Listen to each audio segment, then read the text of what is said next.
हम सब अनंत जन्मों से एक ही प्रवाह में बहते चले आए हैं। मन की यह कटान, इंद्रियों की यह खींच, प्रकृति की यह पकड़, इसी ने हमें बार बार भोग की ओर घसीटा है। यह मन इंद्रियों की प्रकृति से आकर्षित होकर विषयों में उलझता रहा और हर जन्म में वही वृत्तियां हमें बांधती रही। अब साधना का अर्थ यही है कि इन बिखरी हुई वृत्तियों को समेटकर एक ही स्थान पर अर्पित कर दिया जाए, सच्चिदानंद प्रियालाल के चरणों में। सारे उपदेश का सार यही सिमट आता है। जीवन जीवन जन्म जन्म बड़े बड़े रस्सी, मुनि, महात्मा, साधक, उपासक इसी एक प्रयत्न में लगे रहे कि हमारी एक एक वृत्ति प्रभु में लग जाए, क्योंकि भक्ति में ऐसी सामर्थ्य है कि वह प्रत्येक वृत्ति को भगवान में कर देती है, और माया में भी उतनी ही सामर्थ्य है कि वह प्रत्येक वृत्ति को विषय में बना देती है। विपक्ष कमजोर नहीं है, इसे हल्के में मत लेना। जिस मार्ग पर तुम चले हो वह साधारण पथ नहीं है। यह महाभारत से भी बड़ा युद्ध है। वहां बाहरी बलधारियों को परास्त करना था, यहां भीतर छिपे हुए सूक्ष्म महाबलवान शत्रु हैं काम, क्रोध, लोभ, मोह, मद, मत्सर, जो अंतःकरण के अहम धर्म पर अपना निवास बनाए बैठे हैं। ये कहीं बाहर नहीं है, भीतर ही हैं, और इनके साथ युद्ध विचारों के बाणों से होता है। भगवत कृपा के पात्र जन इन्हें इसी भीतर के रण में नष्ट करते हैं। ऐसा कभी नहीं हुआ कि जो विजय को प्राप्त हुआ उसके शरीर पर घाव न हो। बाण लगते हैं, छोटे लगती हैं, फिर भी विजय मिलती है। यही साधक का यथार्थ है। भगवत मार्ग में भी आचार्य की वाणी, गुरु का आश्रय, आराध्य देव की कृपा का बल लेकर साधक माया के इन बलवान पार्षदों से टकराता है। ये मत समझो कि शरणागत होते ही केवल विजय ही विजय होती है। बड़े बड़े महापुरुष भी इनकी चोट से घायल हुए हैं। ये चोट साधारण नहीं होती, बड़े बड़े मुनियों को भी विक्षिप्त कर देने वाली होती है। कभी न कभी ये आंतरिक शत्रु अपने वेग में फंसाकर परास्त करने का प्रयत्न करते हैं, परास्त कर नहीं पाते, क्योंकि भगवत बल साथ है, पर चूक हो सकती है। इसलिए निरंतर सावधानी चाहिए। लक्ष्य एक ही है, हमारी एक एक वृत्ति प्रभु में लगे। यदि चूक हो जाए, गलती हो जाए, तो हृदय से जलो, प्रभु से क्षमा मांगो। क्षमा समुद्र है, आगे बढ़ो। राग द्वेष में उलझने का, निंदा स्तुति में अटकने का समय नहीं है। वहीं रुक गए तो मार्ग बाधित हो जाएगा, माया जीत जाएगी और हम हार जाएंगे। ये ऐसा प्रहार है कि विपक्ष दिखाई भी नहीं देता, सीधा साधक पर उंगली उठती है। इस पीड़ा को वही जानता है जो इस मार्ग पर चलता है। अपने हृदय को देखो। प्रकृति के वार को सहने की एक मिनट की भी सामर्थ्य भीतर से नहीं आती। यदि किसी के भीतर वह सामर्थ्य है तो वही होगा जो आचार्य गुरु का शरणागत है, जो प्रभु के आश्रय में है, जो नाम जप में लगा है। वही इस वेग को, इन प्रहारों को सह सकता है। संसार का नियम बड़ा कठोर है। 1000 सद्गुण हो, एक वृत्ति दुर्गुण की हो जाए तो संसार क्षमा नहीं करता। उपासक के लिए तो और भी कठिनाई है। कोई साधारण व्यक्ति 1000 गलती करके भी अपनी सफाई देता हुआ निकल जाएगा, गर्व में रहेगा। उपासक से एक गलती हुई तो 1000 गालियां पड़ेंगी, क्षमा करने वाला कोई नहीं मिलेगा। क्षमा का सागर केवल प्रभु है। इसलिए ध्यान रहे, चूक न हो, और यदि हो जाए तो हृदय से प्रायश्चित हो। यह भाव जगे कि हे नाथ, आपकी विमुखता के कारण ये चूक हुई। यदि मेरा भजन चल रहा होता तो इस कुमार्गगामी प्रवृत्ति से मैं परास्त न होता। ये दुर्वासना मुझे बार बार अपनी ओर खींच रही है, कृपा करो। उपासक का हृदय प्रभु के सामने रोता है, वहीं उसका स्थान है। गर्व के लिए यहां कोई जगह नहीं। संयम बना हुआ है तो समझो भगवत कृपा है। संयम बिगड़ा तो कहीं न कहीं प्रमाद है, कहीं न कहीं भजन से विमुखता है। तभी विकार परास्त करते हैं। इसलिए जब भगवत वाणी, गुरु वाणी, संत वाणी का आश्रय लिया जाता है तो अपनी बुद्धि को बीच में रखे बिना अक्षरशः उस पर चलना पड़ता है। तभी माया के इन पार्षदों पर विजय मिलती है। ये कोई छोटी मोटी बात नहीं है, संसार इसे नहीं जानता। जो एक झटके में चारों खाने चित्त गिरते हैं, वे क्या जाने कि इन विकारों से लड़ना क्या होता है। ये युद्ध वही जानता है जो भगवत प्राप्ति के मार्ग का उपासक है। घाव पर घाव होते हैं, मरहम लगाने वाला कोई नहीं दिखता। प्रभु निरपेक्ष होकर देखते हैं, इसलिए नहीं कि वे उदासीन हैं, बल्कि इसलिए कि साधक बलवान बने, माया से परास्त न हो। गिरो, फिर उठो, फिर लड़ो, फिर गिरोगे, फिर तुम्हें ही लड़ना पड़ेगा। जितने जन्म लगे बलवान होकर निकलना ही पड़ेगा। यही प्रभु चाहते हैं। अर्जुन को यह समझाया गया है कि जीवन में अनुकूल और प्रतिकूल परिस्थितियां लगातार प्रहार करती रहेंगी। गर्मी हो, ठंड हो, सुख हो, दुख हो, सबका अनुभव होगा, लेकिन इनमें फंसना नहीं है। न अनुकूलता में मोह होना, न प्रतिकूलता में निराश होना। जो कुछ भी अनुभव होता है उसे सहना ही महानता की पहचान है। प्रभु कहते हैं यदि तुम इन प्रहारों को सह जाओगे तो महात्मा बन जाओगे, परम पद के अधिकारी बन जाओगे। यदि सहन नहीं कर पा रहे हो तो प्रभु से बल मांगो, अहंकार न रखो, धन्यता से प्रभु की शरण में जाओ। उनके आश्रय में यदि तुम चलो तो फिर चाहे संसार कितना भी बड़ा दुराचारी क्यों न हो, केवल भगवान के बल का आश्रय लेकर महात्मा बन जाओगे। संसार समझेगा नहीं, लेकिन प्रभु जानते हैं, केवल वे देख रहे हैं। साधक के लिए यह युद्ध अकेला है। पूरी सृष्टि उसकी परीक्षा में है, सभी परिस्थितियां उसके विरोध में हैं। अनुकूल किसी को मत मानो। जो तुम्हें प्रिय लगता है वह भी कभी कभी तुम्हारे भीतर की वृत्तियों को चुरा सकता है। कोई विरोध करता है, अपमान करता है तो द्वेष तुम्हारे हृदय में उठता है। ये राग द्वेष, ये मन की वृत्तियां तुम्हारे भगवत चिंतन में बाधा डालती हैं। इसलिए राग द्वेष दोनों खोने चाहिए। साधक को केवल अपने प्रभु की आज्ञा, उनके आदेश, उनकी कृपा पर ध्यान लगाना है। पद, निर्वाण, कल्याण सब उनके आदेश पर निर्भर है। भगवान की माया विचित्र है। शिमुनि भी इस माया के खेल में फंस सकते हैं। वह रूप दिखा सकती है कि साधक भूल जाए, इसलिए सतत सावधानी और ध्यान आवश्यक है। साधक का जीवन केवल साधक ही समझ सकता। ये जीवन, ये साधना केवल हमारी योग्यता से नहीं बल्कि गुरु और प्रभु के प्रताप से संभव होती है। यदि उनके प्रताप का आशीर्वाद नहीं होता तो साधक एक कदम भी नहीं चल सकता। ये प्रताप हमारे जीवन की हर परिस्थिति में दिखाई देता है, हमें चलने देता है, हमें शक्ति देता है, हमें भगवत प्राप्ति की ओर ले जाता है। भगवान के प्रति श्रद्धा और भक्ति ही साधक का वास्तविक बल है। यह बल धन, वस्त्र या भौतिक शक्ति से नहीं मिलता। धन का साधक पर कोई प्रभाव नहीं पड़ता। उसे केवल भगवत विधान और प्रभु की कृपा की चिंता होती है। यहां साधक का अनुभव और आंतरिक शक्ति मायावी संसार से बिल्कुल भिन्न है।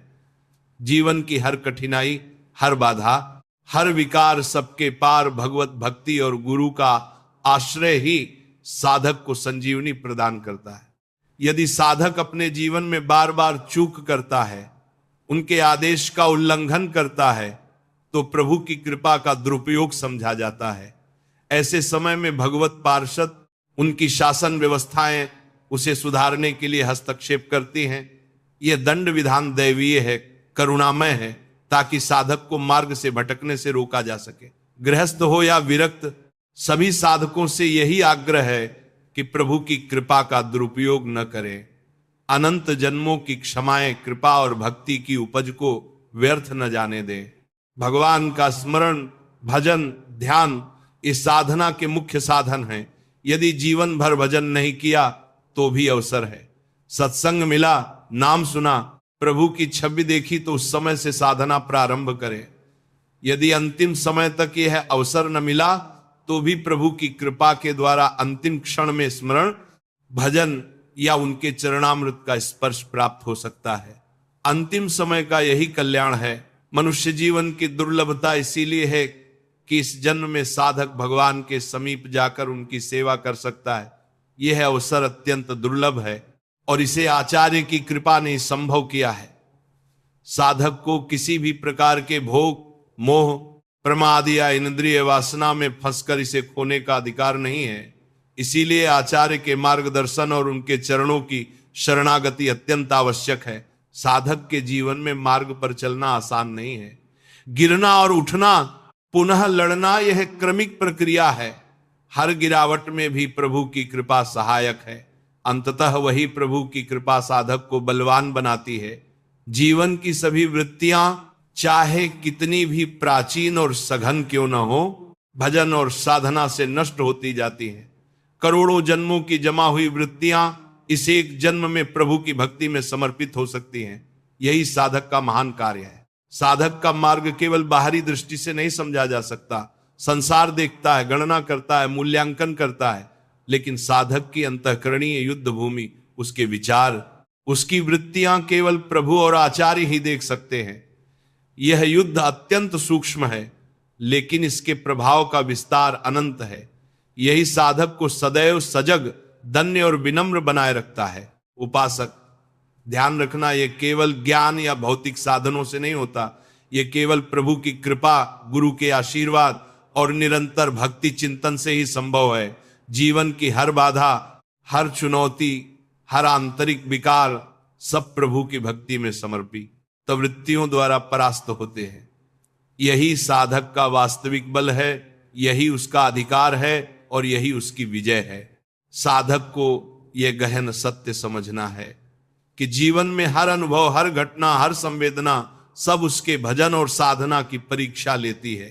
प्रत्येक क्षण में उसका मन, उसके विचार, उसकी वृत्तियां प्रभु की ओर लगी हैं या नहीं, यही उसकी वास्तविक जांच है। जैसे अर्जुन को निर्देश दिया गया कि अनुकूल और प्रतिकूल परिस्थितियों से प्रभावित नहीं होना, उसी प्रकार साधक को भी अपने हृदय में स्थिर रहना है। सुख, दुख, प्रशंसा, निंदा सब केवल बाहरी रूप है। असली युद्ध भीतर होता है, विचारों, वृत्तियों और विकारों के साथ। यहां कोई छोटा मोटा खेल नहीं है। बार बार घाव लगेंगे, छोटे होंगे, फिर भी उठना होगा, फिर से लड़ना होगा। यही साधक की यात्रा है। अंतिम समय की भी एक अलग महत्ता है। प्रभु कहते हैं कि यदि जीवन भर भजन नहीं किया तो भी जब सत्संग नाम, प्रभु की छवि या उनके चरणामृत का अवसर मिले, तभी से साधना शुरू करो। कभी कभी तो केवल अंतिम क्षण में ही प्राप्त अवसर से जीवन सफल होता है। साधक को यह समझना होगा कि अंतिम समय की अवस्था अचानक आती है। कौन जान पाए कि कब वो क्षण आए। यदि तब तक भजन और साधना नहीं हुई तो जीवन व्यर्थ चला गया। इसलिए सतत सावधानी, सतत भजन, सतत स्मरण आवश्यक है। भगवान के प्रति आस्था, गुरु का आश्रय, आचार्य की वाणी, यही साधक का सबसे बड़ा बल है। धन, वैभव, भोग संपत्ति, ज्ञान, विज्ञान, ये सब साधक के वास्तविक बल का निर्धारण नहीं करते। साधक की आंतरिक शक्ति, उसकी वृत्तियों का प्रभु में लगना, यही असली संपत्ति है। यही साधक को माया के प्रहारों से लड़ने और विजय पाने में समर्थ बनाती है। संसार के मूल्यांकन और गणना से इसका कोई लेना देना नहीं। साधक के गिरने, उठने, लड़ने, हारे जाने के अनुभव केवल प्रभु की कृपा और उनके पार्षदों की व्यवस्था द्वारा नियंत्रित होते हैं। साधक का जीवन एक निरंतर परीक्षण है। गिरना, उठना, पुनः प्रयास करना, यह क्रमिक प्रक्रिया है। करोड़ों जन्मों की वृत्तियां जमा हुई हैं और प्रत्येक भजन, प्रत्येक साधना उन वृत्तियों को नष्ट करने का माध्यम है। इस प्रक्रिया में बार बार चूक हो सकती है, बार बार छोटे लग सकती है, लेकिन प्रभु की कृपा के बल पर साधक फिर उठता है। यही मार्ग है, यही साधक का असली संघर्ष है। साधक को यह भी समझना है कि आंतरिक युद्ध केवल उसके लिए ही नहीं है, पूरी सृष्टि उसके परीक्षण में है। कोई मित्र, कोई प्रिय, कोई विरोधी, सब उसके भीतर की वृत्तियों और भक्ति की परीक्षा के साधन है। कोई विरोध करता है, कोई प्रशंसा करता है, इनसे हृदय प्रभावित नहीं होना चाहिए। राग द्वेष का नाश आवश्यक है। केवल प्रभु की आज्ञा और कृपा में स्थिर रहो, यही साधक की रक्षा करती है। भगवान की माया विचित्र है। वह कभी सरल रूप दिखाती है, कभी कठिन रूप। ऋषि मुनियों को भी यह मार्ग कठिन प्रतीत हुआ। साधक को बार बार स्मरण करना चाहिए कि यह मार्ग केवल उसकी योग्यता से नहीं चलता, यह आचार्य और प्रभु के प्रताप से संभव होता है। यदि उनके प्रताप का आशीर्वाद न हो तो साधक एक कदम भी नहीं चल सकता। उनके प्रताप में ही साधक गिरता, उठता, लड़ता और विजयी होता है। धन, वैभव, वस्त्र, साधक को यह समझना चाहिए कि ये सब साधक के वास्तविक मूल्य नहीं है। साधक का मूल्य उसकी वृत्तियों की प्रभु में स्थिरता है। कोई भौतिक संपत्ति, कोई बाहरी वैभव साधक को प्रभु के समीप नहीं ले जाता। यह केवल प्रभु कृपा, गुरु आशीर्वाद और भक्ति चिंतन से ही संभव है। साधक के लिए मार्ग कठिन है, लेकिन यह मार्ग असली विजय की ओर ले जाता है। गिरना, चोट खाना, फिर उठना, यह साधक की शक्ति को निखारता है। प्रत्येक अनुभव, प्रत्येक चुनौती, प्रत्येक आंतरिक विकार सब प्रभु की भक्ति में समर्पित वृत्तियों से नष्ट होते हैं। यही साधक का असली बल है, यही उसकी विजय है, यही जीवन का वास्तविक उद्देश्य है। सतत भजन, सतत स्मरण, सतत प्रायश्चित यह साधक की सच्ची साधना है। प्रभु की कृपा, आचार्य का आशीर्वाद, संतों का मार्गदर्शन यही साधक को मार्ग में अग्रसर करते हैं। गिरना, उठना, पुनः प्रयास करना यही साधक का जीवन है। अंततः प्रभु की कृपा से ही साधक विजयी होता है। यही जीवन की महानता है, यही साधक का वास्तविक कल्याण है। साधक को यह गहन सत्य समझना है कि उसका जीवन अनंत जन्मों की परतों का संचय है। जो कर्म, जो वृत्तियां उसने अब तक संचित की हैं, उनका प्रभाव हर जन्म में देखा जा सकता है। यदि इस जन्म में साधक भजन करता है, साधना करता है, तो अनंत जन्मों की जमा हुई वृत्तियां एक एक कर नष्ट होती जाती हैं। करोड़ों बार किए गए कर्म, असंख्य संचित वृत्तियां सभी प्रभु की भक्ति में समर्पित होने से धीरे धीरे शुद्ध होती है। इसी कारण जीवन भर की साधना की महत्ता तुलनीय है। यह भजन केवल कर्म का नाश नहीं करता, बल्कि साधक को भीतर से भगवान में बनाता है।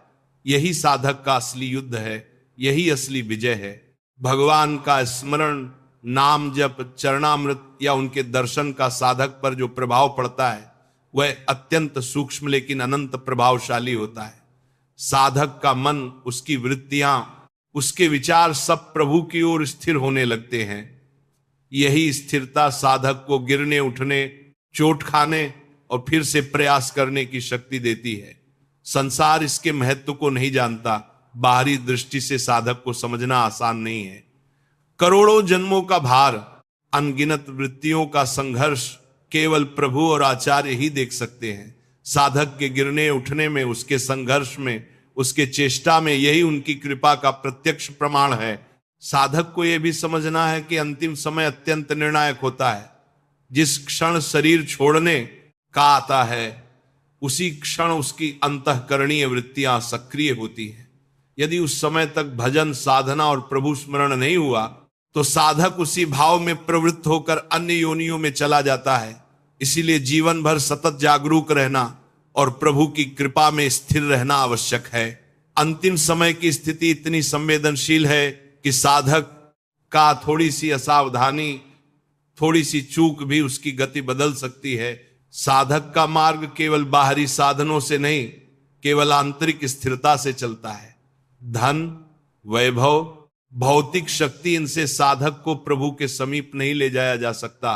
केवल गुरु का आश्रय, प्रभु की कृपा, संतों का मार्गदर्शन और सतत भजन स्मरण ही साधक को आगे बढ़ाते हैं। यही साधक का वास्तविक बल है।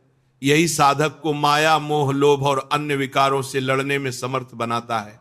भगवान की माया अत्यंत सूक्ष्म, अनिश्चित और विचित्र है। वह ऋषि मुनियों को भी अपनी पकड़ में ले सकती है। इसलिए साधक को सतत सजग रहना चाहिए। आंतरिक संघर्ष, विचारों का युद्ध, वृत्तियों का परिष्कार, ये सब साधक की साधना का अभिन्न हिस्सा है। गिरना, चोट लगना, फिर उठना, ये क्रमिक प्रक्रिया साधक को बलवान बनाती है। बार बार प्रयास करने से ही अंततः विजय मिलती है। साधक को यह भी समझना होगा कि जीवन में सहायता केवल बाहरी साधनों से नहीं आती। गुरु, आचार्य, प्रभु, इनकी कृपा और आशीर्वाद ही साधक का वास्तविक मार्गदर्शन है। साधक स्वयं कुछ नहीं कर सकता। यदि उनका प्रताप और आशीर्वाद न हो तो साधक एक कदम भी नहीं बढ़ा सकता।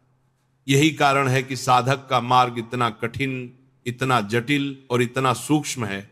साधक का उद्देश्य स्पष्ट है। हर वृत्ति को प्रभु में लगाना, हर विचार को भक्ति में बदलना। यह केवल ज्ञान या साधन से नहीं, बल्कि सतत प्रयास, प्रभु स्मरण और आचार्य की कृपा से ही संभव है। जीवन में हर क्षण यह प्रयास होना चाहिए। गिरना, उठना, फिर से प्रयास करना, यह क्रम साधक को अंततः विजयी बनाता है। यही साधक का वास्तविक कल्याण है। यही जीवन का अंतिम उद्देश्य है। साधक को यह भी ध्यान रखना है कि जीवन में कोई छोटा मोटा काम, कोई क्षणिक चूक, कोई मामूली असावधानी इस मार्ग में बाधा बन सकती है। इसीलिए सतत सजगता, सतत भजन, सतत प्रभु स्मरण आवश्यक है। करोड़ों जन्मों की जमा हुई वृत्तियों का नाश, भक्ति की शुद्धता, अंतःकरण की स्थिरता, यही साधक का वास्तविक साधन है। साधक को यह स्पष्ट जानना चाहिए कि जीवन में प्राप्त हर अवसर, हर परिस्थिति, हर साधन, यह सभी केवल प्रभु की कृपा से हैं। आचार्य की उपस्थिति, गुरु का मार्गदर्शन, संतों का आश्रय, ये सब साधक को भगवत प्राप्ति की ओर ले जाता है। साधक को अपने प्रयासों पर गर्व नहीं करना चाहिए, क्योंकि ये केवल उनके बल से नहीं, प्रभु और आचार्य के प्रताप से संभव हो पाया है। यदि साधक ये समझ जाए कि उसकी योग्यता केवल प्रभु की कृपा और आशीर्वाद की देन है, तो उसका अहंकार शांत हो जाता है और भक्ति में स्थिरता आती है। जीवन में साधक को बार बार चूक हो सकती है, कभी प्रमाद में फंसना, कभी विकारों में उलझना, यह सामान्य है। लेकिन चूक होने पर हृदय से प्रायश्चित करना, क्षमा मांगना और पुनः प्रयास करना आवश्यक है। यह चूक साधक को कमजोर नहीं बनाती, बल्कि उसे सजग बनाती है। इसलिए बार बार चोट खाने, गिरने और फिर उठने की प्रक्रिया साधक के लिए अनिवार्य है। इस प्रक्रिया से ही वृत्तियां प्रभु में लगती हैं, विचारों की शुद्धि होती है और भक्ति की शक्ति बढ़ती है। साधक को यह भी समझना चाहिए कि जीवन में बाहरी वस्तुओं का मूल्य सीमित है। धन, वैभव, वस्त्र, सोना, ये केवल साधन है, साधक का वास्तविक मूल्य नहीं। साधक का मूल्य उसकी वृत्तियों का प्रभु में लगना, उसकी भक्ति चिंतन की स्थिरता और उसके हृदय की धन्यता है। यही वह अमूल्य धरोहर है जो अनम्य सत्ता से सामने का जन्मों की संचित वृत्तियों को नष्ट कर सकती है और साधक को प्रभु के समीप ले जा सकती है। साधक को अंतिम समय की भी महत्ता समझनी चाहिए। जिस क्षण शरीर छोड़ने का आता है, उसी क्षण उसकी वृत्तियां सक्रिय होती हैं। यदि उस समय प्रभु स्मरण, भजन और साधना नहीं हुआ, तो साधक उसी भाव में प्रवृत्त होकर अन्य योनियों में चला जाता है। इसलिए जीवन भर सतत जागरूक रहना, सतत भजन और सतत प्रभु स्मरण आवश्यक है। अंतिम समय अत्यंत संवेदनशील है और साधक की चूक उसके मार्ग को बदल सकती है। भगवान की माया अत्यंत सूक्ष्म और विचित्र है। वह कभी साधक को सरल रूप में, कभी कठिन रूप में परखती है। ऐसी मुनि भी इसके खेल में फंस सकते हैं। इसलिए साधक को सतत सजग रहना चाहिए। जीवन के हर क्षण में गिरना, चोट लगना, फिर उठना, यह क्रमिक प्रक्रिया साधक को बलवान बनाती है। यही साधक की वास्तविक साधना है। साधक को यह भी याद रखना चाहिए कि भौतिक साधन, धन, वैभव, वस्त्र, ये सब केवल असली मार्ग में सहायक नहीं है। गुरु, आचार्य और प्रभु की कृपा ही साधक का मार्गदर्शन करती है। यदि उनका प्रताप और आशीर्वाद न हो तो साधक एक कदम भी नहीं बढ़ा सकता। यही कारण है कि साधक का मार्ग कठिन और सूक्ष्म है। साधक का उद्देश्य केवल यही है कि हर वृत्ति, हर विचार प्रभु में स्थिर हो। यह केवल सतत भजन, सतत स्मरण और सतत प्रायश्चित से संभव है। जीवन के हर क्षण में यह प्रयास होना चाहिए। गिरना, चोट लगना, फिर उठना, यह क्रम साधक को अंततः विजयी बनाता है। यही साधक का वास्तविक कल्याण है। यही जीवन का अंतिम उद्देश्य है। साधक को यह भी ध्यान रखना चाहिए कि जीवन में कोई छोटा मोटा काम, कोई क्षणिक चूक, कोई मामूली असावधानी इस मार्ग में बाधक बन सकती है। इसलिए सतत सजगता, सतत भजन और सतत प्रभु स्मरण आवश्यक है। करोड़ों जन्मों की जमा हुई वृत्तियों का नाश, भक्ति की शुद्धि, अंतःकरण की स्थिरता, यही साधक का वास्तविक साधन है। यही साधक का असली बल है। यही विजय है। यही मार्ग है। साधक का जीवन पूरी तरह से परीक्षा भूमि है। हर पल, हर अनुभव, हर संवेदना, सभी उसके भजन और साधना की कसौटी पर हैं। करोड़ों जन्मों की जमा हुई वृत्तियां, लाखों कर्म, सभी उसके भीतर सक्रिय रहती है। जीवन में भजन और साधना करने का अर्थ यही है कि इन वृत्तियों को प्रभु में समर्पित कर दिया जाए। हर बार जब साधक प्रभु के नाम, उनके स्मरण, उनके चरणामृत में मग्न होता है, तो वह अनंत जन्मों की संचित वृत्तियों को धीरे धीरे नष्ट करता है। यही साधक का असली युद्ध है। भीतर की लड़ाई, विचारों और वृत्तियों का परिष्कार, प्रभु की कृपा, गुरु और आचार्य का आशीर्वाद, संतों का मार्गदर्शन, यही साधक के लिए असली संरक्षण है। साधक स्वयं अपनी बुद्धि, अपनी शक्ति और अपने प्रयासों से मार्ग में पूरी तरह सफल नहीं हो सकता। उनके बिना साधक एक कदम भी नहीं बढ़ा सकता। यही कारण है कि साधक को अपनी हर चेष्टा, हर प्रयास में धन्यता और विनम्रता बनाए रखनी चाहिए। अहंकार और गर्व भले कितनी भी छोटी दिखे, साधक की भक्ति और प्रगति में बाधक बन सकते हैं। साधक को यह समझना होगा कि भौतिक संपत्ति, धन, वैभव, वस्त्र, ये सभी केवल साधक के बाहरी साधन हैं।